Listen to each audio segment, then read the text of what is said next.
Hello everyone, welcome back to the Undercut. Today we've got a lot of F1 news to cover. I mean, FIA shenanigans, Lewis Hamilton at Ferrari, we've got Valtteri Bottas news, McLaren news, we've got everything in the world of Formula 1. It's great to be back with, let's just say, content, instead of just chatting shit for like a month straight. Yes, we have content, finally. We have content, finally. There's stuff to talk about. It's been a quiet month. Yeah. If not 2 months. Yeah. Not really much to talk about, but finally we do. We do. I mean, let's just jump straight in. I mean, let's talk about the FIA, shall we? The This is the big one. This is the big talking point. Obviously, very, very big consequences for drivers who now swear in press conferences. Yes, well, they put it, was it moral damages to the FIA or something? It's ridiculous. Just bullshit, isn't it? It's absolutely horseshit. It just yes, is. And it's a 3-tiered sanction list, isn't it? Would you like me to run through it? Yeah, go on, run us through the 3-tiered sanction list. So, if you are caught out the first time, it is a €40,000 fine. Which obviously is then, I think, was it multiplied by 4 if you're a driver? Yes. So it's €160,000. Yes. Which to them is basically nothing, to be fair. No, and I imagine also the team would probably pay it as well. Yeah. Well, it depends. The team would probably... I imagine we'll start seeing a lot of contracts where if the driver slips up, there's an agreement that the team pays it for them. I imagine so. I mean, to be fair, does it define? Because if you are going to go at the FIA, if you do it in one big foul swoop, like a massive one, is it all 3 sanctions or just one? These are rules that are good. This is like track limits, right? These are rules that have to be defined as. See, all I'm gonna say is, I'm sure we'll return to this after you've gone through the sanctions, but I guarantee this has got Max Verstappen not talking for the entire year written all over it. Oh yeah, 100%. Oh yeah. No, Max just doesn't turn up for press conferences. No, he's going to give one-word answers only for every single race. We're not even going to hear him string a sentence together. Be dead. Yeah. But then I think there could be a lot of drivers that might start doing that and do it as form of like a protest type of thing. Yeah. Anyway, let's run us through so the first one is just a fine, a monetary fine. Yes. Yeah. The next one, the second sanction, is an €80,000 fine. Yeah. With a suspended 1 month suspension. So that means that you get a 1 month suspension, but it's suspended so you don't actually serve it. Yes, it's more of a warning. Yes. I imagine that you were saying, oh, what if you do it in one foul swoop? I reckon this tier is a up to interpretation tier. I reckon this is a final warning before you get suspended, but if what you do is really, really bad, then we can just say, fuck it, you're getting suspended. Right? Yeah. Probably. I imagine so, right? Well, that is the third tier. Because the third tier is €120,000 fine. Oh, that's ridiculous. With a 1 month suspension. Yep. And a potential points deduction that has been unspecified. Now, can I just say, first of all, by the way, this is so unfair. This is so unfair because if a driver, God forbid, slips up twice and then somehow slips up a third time, which at that point maybe it is on the driver, but it can happen. If you've got a triple header coming up and you're in a championship battle, you're out for 3 races and you might get points taken off you. Well, isn't it, if it's May, in May, there's 5 weekends in May, I think, and there's 4 races. It's championship ending. Yes. Not just for the driver, but for the constructors as well. If you have to throw another driver in there that's not up to scratch with the car, that's the difference between the Constructors' Championship come Abu Dhabi. Yeah, no, it literally is. And then, well, essentially, all of these are just against Max. It really is. It's like they've gone, Max, well, we've got to stop you from winning the 5th title somehow. So Shut up. Yeah. But like I was saying, this has got Max not speaking for the entirety of the season written all over it. Yeah. I And if can he does see, speak, he's in trouble. yeah, I can see Max going into the press conferences, not saying anything, going, I'm going to have a separate team to do my media business after the press conference, and then I'll say what I want there. Well, I've got a feeling we're going to get to Australia. A reporter's going to straight away ask Max, what do you think of these new FIA sanctioning against the drivers? Yeah. And Max's first words would be, they're a bunch of fucking twats. Yeah. There's the first one. Yeah. And then he'll Yeah. say something else. There's your second one. Yeah. And by the time we've even got to the first race weekend, he'll have done 3. Yeah, well, he doesn't even compete in the first race. He's already banned. It'll go one of 2 ways. Either he'll get banned or he won't speak at all. Yeah. But like we're saying, if like Max is probably the driver that will get caught out by this the most. So, it is unfair. Like, I know we say, it'd be nice for someone else to win the championship, but if the Red Bull is at all competitive and Max is in the title fight, if he gets points taken off him because he slips up or he says something he's not allowed to say, I know that's technically his fault, but it ruins the sport. Like, the sport's results shouldn't be dictated the sports results shouldn't be dictated by a driver's potty mouth, essentially, right? You can't, or if they're not happy with the FIA, like, you can't, it's not fair.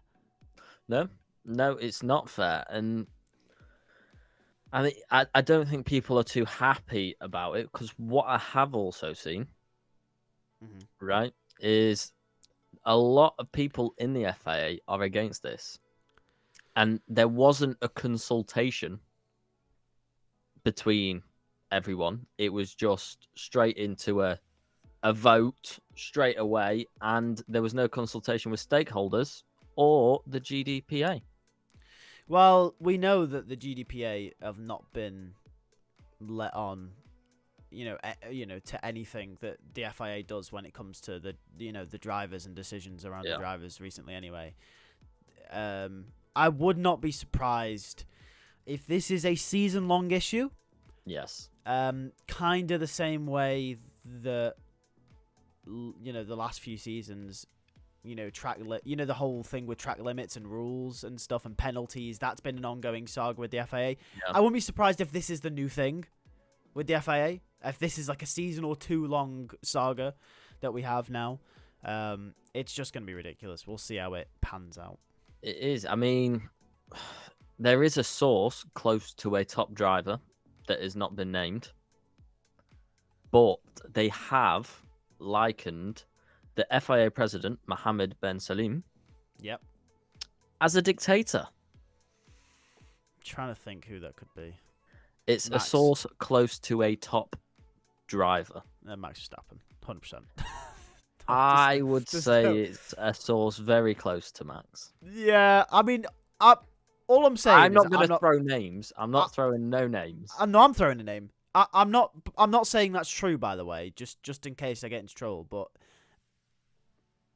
I can almost guarantee it's Max Verstappen. Well, yeah. I'm just saying it. That sounds. If I had to put my money on a source being close from someone, it would be Max. Yeah, I'm not saying it's true, obviously. No. But it's got Max written all over it. I can't believe it's just ridiculous, isn't it? And we'll see how it all unfolds. Yeah. Shall we move on to something light? Yeah. A bit more fun. Racing. More racing. Well, should we just go to the big talking point of Ferrari? Yes. Oh, yes. Lewis Hamilton at Ferrari. We love it. We love it. We do love it. Yeah. Have you seen or heard a lot? Because I've got a few things. I've seen, read, and watched every video, picture, article there is possible. I can't get enough of it. It is absolutely brilliant. You didn't think...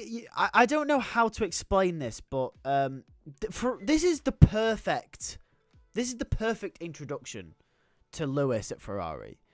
Yeah. I was kind of concerned how they were going to handle it, because Ferrari have never really been the best at media and that kind of thing. They're more old school. They're more let's get it done. Yeah, but Hamilton's good at media himself.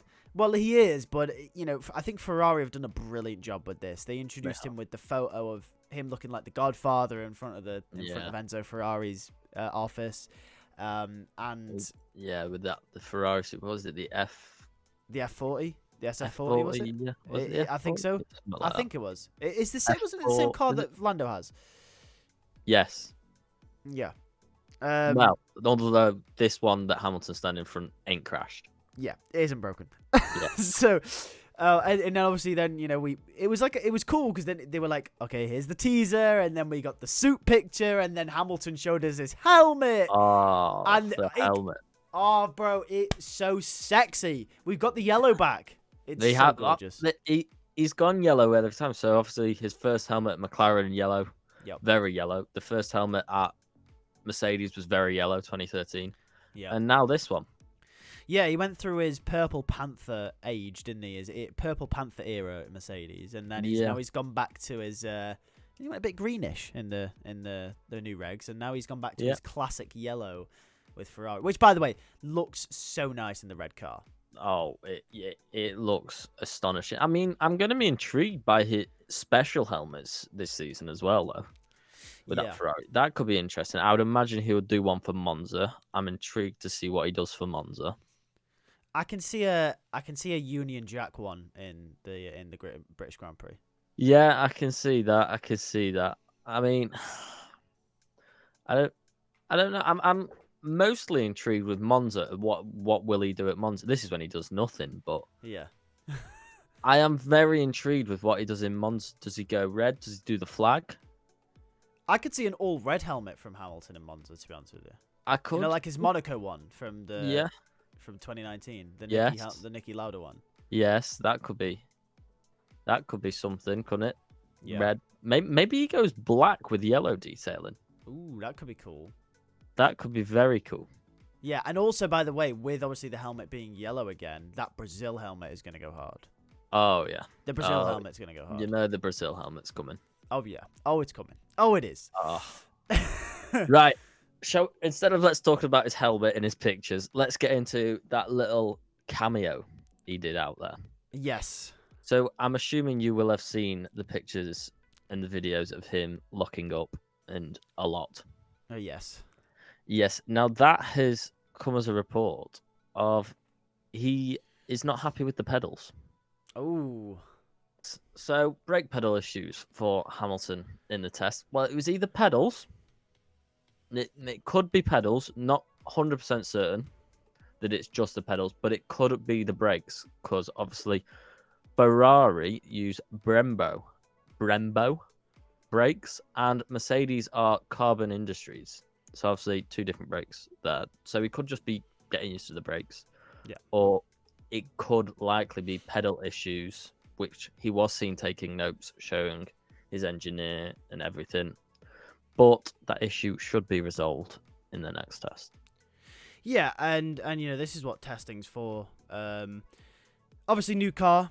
And the new regs obviously came in, so the Mercedes he drove from 21 to 22 will obviously be different. But even so, he's been with Mercedes from 2013 to 2024, so they're going to know what Hamilton likes. This is a car that he's had no input in at all. So, Ferrari don't know what he likes. Ferrari have no idea how to treat a car around Lewis Hamilton. So there are going to be things, there's going to be teething issues, and I wouldn't be surprised if that carries on into the season, past testing as well. Whether that's the brakes, the pedals, whatever it is, it doesn't matter. That'll be something that he'll figure out. It'll be a combination of him getting used to the Ferrari and the Ferrari engineers also tailoring the pedals to the way he likes as well in the best way that they can, whether it's the pressure of the pedals to what he likes or maybe, how far they are from his feet. There are all kinds of different, things that they can do. Yeah, how far apart they are from the accelerator. Yeah, how far they are apart from each other. That's, they're all different types of things. We know Hamilton likes his clutch in a certain place as well. Yeah. So there's all these different things, and that'll be Well, all things that they do to accommodate for him. yes, speaking around the clutch, obviously, we know that's all around the wheel. He has also had wheel, he would like wheel changes. So this is likely the button layout, clutch layout, just to increase his own personal comfort and efficiency on a race weekend.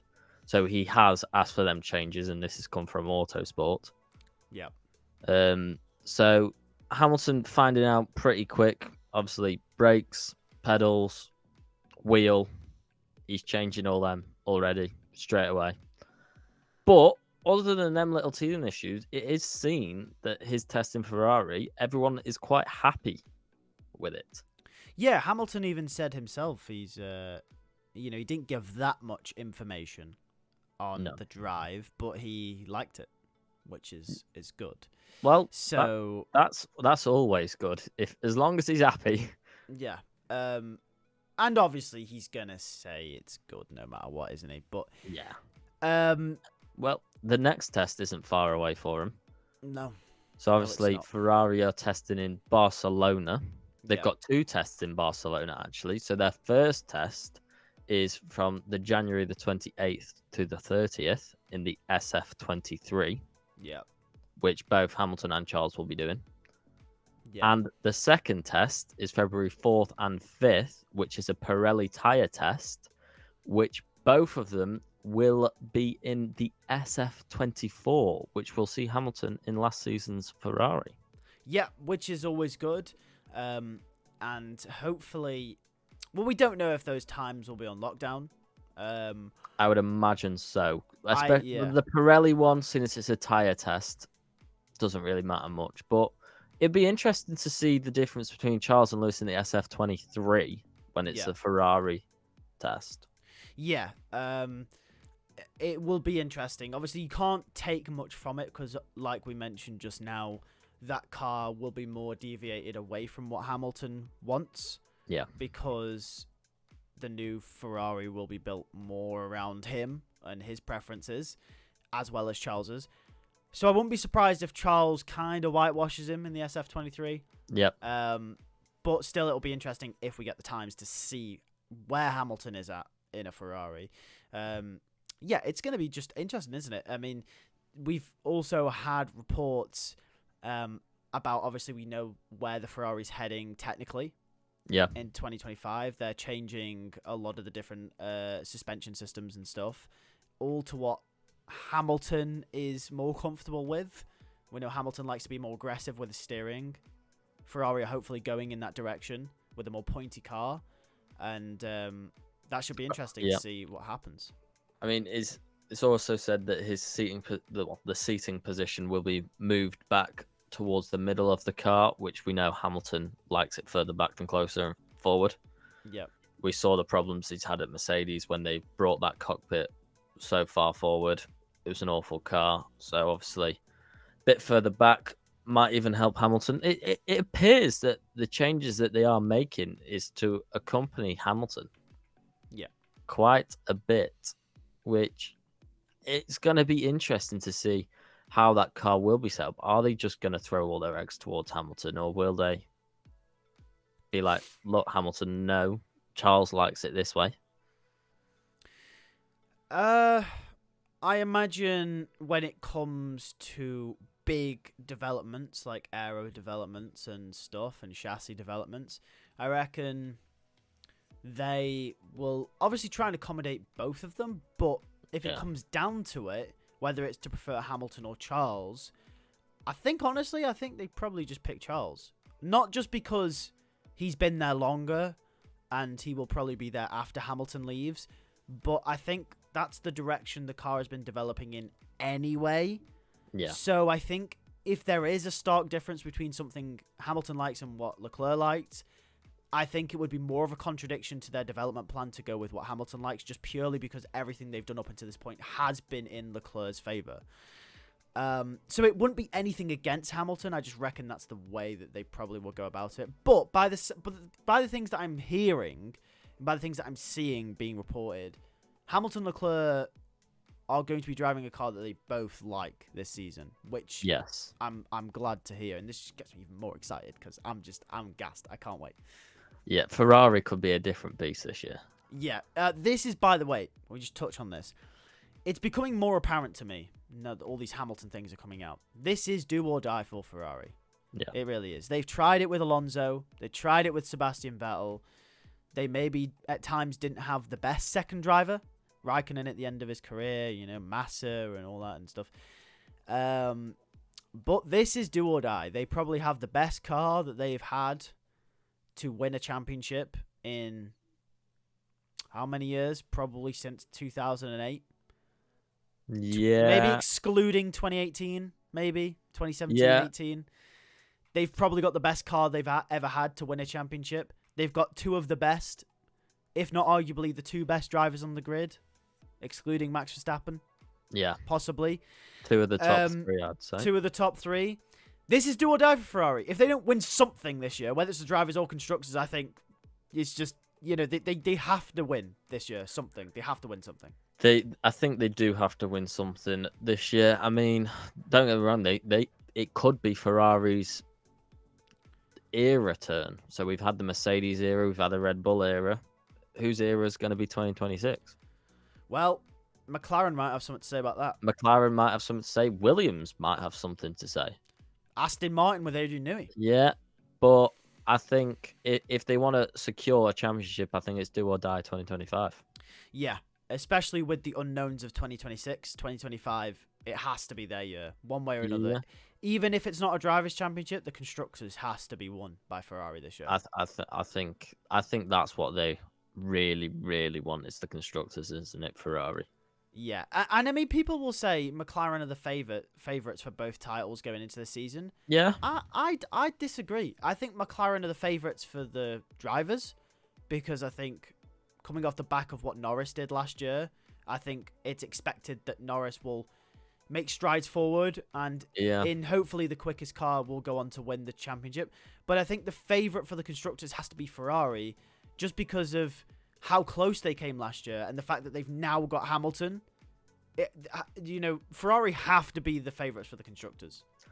I don't know. I still think you favour McLaren because if you go off Hamilton's form off last season, it's not there. If he has another year like that, it's not going to be great for Ferrari. I think McLaren have a steady balance. I think McLaren arguably are favourites to have the fastest car come Melbourne. We won't know that until probably qualifying in Melbourne. But they are favourites as of right now, let's say. So I think your favourites would be for both McLaren and then probably Norris for the drivers. But I see what you're saying with Ferrari being that close. If Hamilton is on his game, then I don't think any team could rival Ferrari for that constructors as long as they produce a car that's semi-decent and legal. Yeah. Keyword legal. Yeah. No, I get that, I mean, if McLaren have the fastest car, they are still technically the favourites. I just think with everything going for Ferrari, the upwards trajectory with the car, Red Bull falling off. You're not just downplaying you're not downplaying your expectations for your favourite team, are you? Just so you're not disappointed. Is that what you're doing? Maybe slightly. Yeah, you're slightly like not getting your hopes up. McLaren are back. Oh yay. No, but this always happens. McLaren are back, and then they fall off. You're scared. No, but the constructors is Ferrari's to lose because they've got all the cards in the right places now. Well, you can say there's points to both. I mean, technically, the constructors is McLaren's to lose because they're the holders. Yes, of course, yeah. But you can see why Ferrari would be favourites. You can see why McLaren would be favourites. I think it's between them two.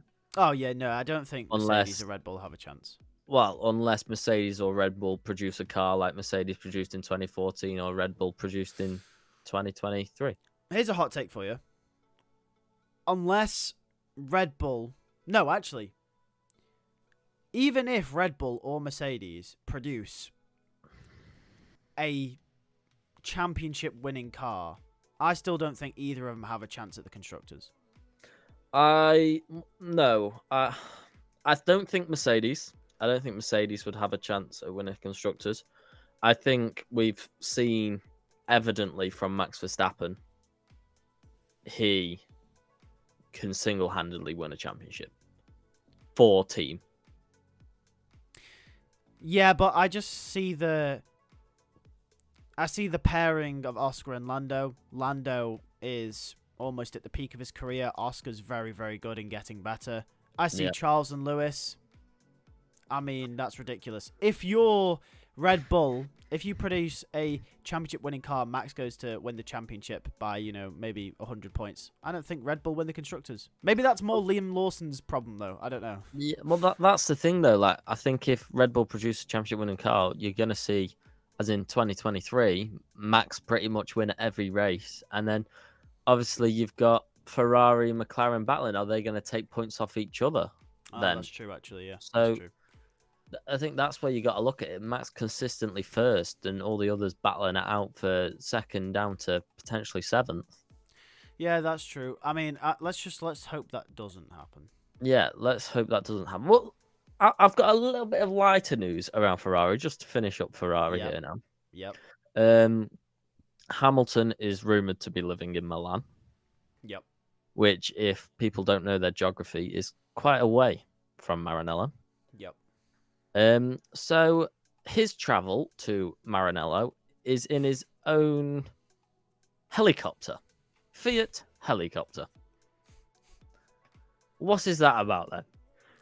Well, I'm surprised if you're gonna live in Milan, from which is it's not a million miles from Maranello, but it could be closer. It's too much of a drive. Yeah, it's too much for a drive. Let's put it that way. If you're gonna go live in Milan, just carry on living in Monaco at that point. Why move? Well, then he would need a jet. Yeah, well, true. He's got a jet. But he's got a jet. What do you mean he needs a jet? He's got one. Helicopter's easier to land and take off, like quick transportation, isn't it? Yeah. Jets, like, you've got to go through rigorous different sort of cross borders, and yeah. I guess then he'd also live in a different country, wouldn't he? Yeah. So he's obviously keeping his house in Britain and Monaco, and God knows wherever else he lives. He's probably got one in Brazil at some point, hasn't he? I'd say Brazil. He's probably got one up in America. Yeah. He's got. You don't know the properties this man has. Yeah, Switzerland's probably another, obviously, tax. Dubai, probably. Tax. Hey, well, I ain't gonna lie. If I ever get rich, Switzerland, here I come, baby. Yeah, yeah, that's where a lot of drivers live. Yeah, and Monaco. Monaco's the same, isn't it? Really, it's just expensive to live there. Yeah, and then I've got a little fun fact. Ugh. What's that? A little fun fact for you. What's a fun fact? So Leclerc's next podium would be his 44th.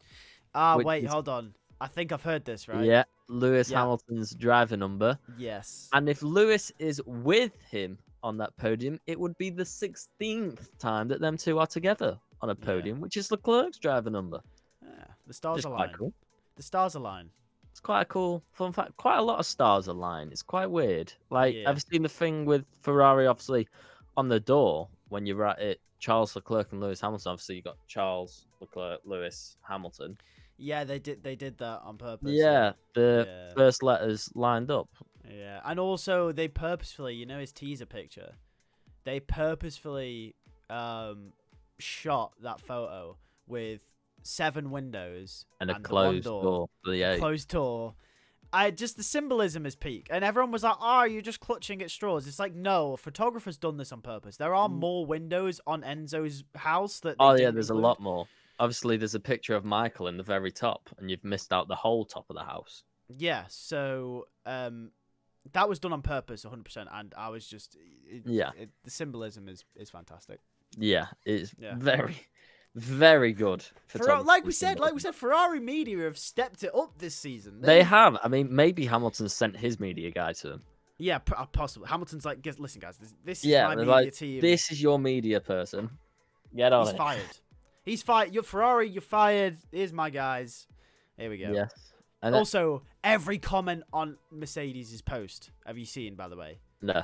Any recent Mercedes post, it's all just, you guys are missing Hamilton. Every time they put a picture with Hamilton on it from one of the previous years, they're like, you guys are just posting Hamilton while you still can. Like, you would really though, funny. Wouldn't you? You would. Yeah, you would. You would, but yeah, I think that concludes Ferrari's week, Hamilton's week, really. Yes, it does. Not really much else has gone on. Obviously, you've got Valtteri Bottas, a little bit on him. Obviously, we know he is confirmed as the Mercedes reserve driver. Which is great, by the way. Great for Bottas, great for Mercedes to have him there to help develop that car. Obviously, Antonelli not knowing as much, obviously, very young, rookie. Having Bottas there as the old head who's been in that team, knows everyone in that team, will help a lot with that production and upgrades to that car. Yep. But he could also be the reserve driver for McLaren. Yeah, which is interesting. I mean, Valtteri Bottas reserve for McLaren and Mercedes. Yes. I mean, I'll take it. I mean, next up, we're going to get him the reserve driver for Williams or something. Yeah, and then we're going to have... maybe you should just reserve the whole grid. To be fair, he's not a bad reserve driver to have. No, I think personally, actually, with Bottas in that Mercedes team, just touch on the Mercedes thing, I think that's one of the strongest three, teammate reserve driver pairings on the grid, personally. Yeah. I think that's up there, one of the top three at least. Because George Russell, obviously, vast experience now, sort of entering the peak of his career. Antonelli, young rookie, very, very quick. And Bottas, like you said, the old head, experience in that team, knows everyone in that team. Will know the guys, will know the engineers. Everyone will know what he likes. He'll know how to develop that car, as Lewis has also alluded to, saying Valtteri knew how to develop that car in his championship winning times at Mercedes. That's just the perfect combination, I think. You get Valtteri on the simulator. He can also give a lot of tips and can also train up Antonelli as well and help with his development. I think I think that's a really solid three-driver pairing Mercedes have got there. It's very solid. I mean, there was that rumor, wasn't there? I don't think it has come to fruition, but there was a rumor Ferrari were having Zhou. Yeah, there was, yeah. But I don't think that's come to fruition. No. It was Giovinazzi, wasn't it? Yes. And if I remember, it is still... Is it still Giovinazzi? I've not heard anything about it. I think it's still Giovinazzi. But, I mean, we can still watch out for Zhou, to be fair. Yeah. Yeah, we can still watch out for Zhou. Yeah, I think that roughly concludes the news that I can think of this week. It does, yeah. The only other thing that I'd say we could touch on maybe slightly is obviously the Jack doing stuff. Yes.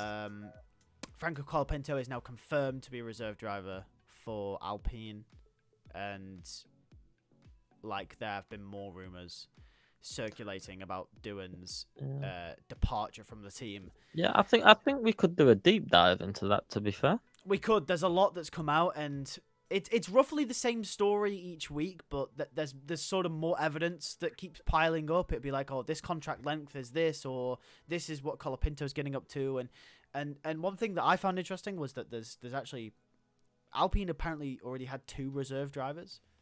They did not need a third, and then they signed Colapinto, which tells me that they signed him for another reason, not to be a reserve. So, I think we do a deep dive into that, and we'll have a look at that. I think we do, yeah. But it was very interesting. Yes, right.